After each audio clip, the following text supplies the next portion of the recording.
দেখুন বন্ধুরা, আজকে আমি আবার বানাবো কচুর শাক। এটা ভিজিয়ে রেখেছি ডাল।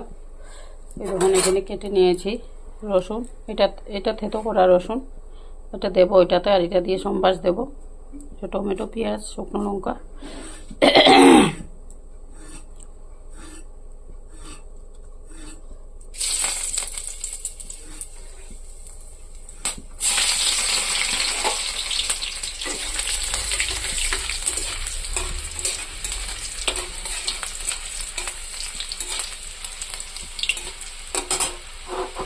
পেঁয়াজ ভাজা হয়ে গেছে, রসুন তখন দিয়ে দেবো শাক।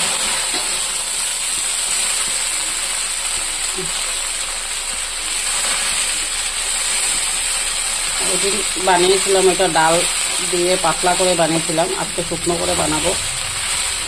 দেখুন এরকম করে রান্না করবেন, ভালো লাগবে।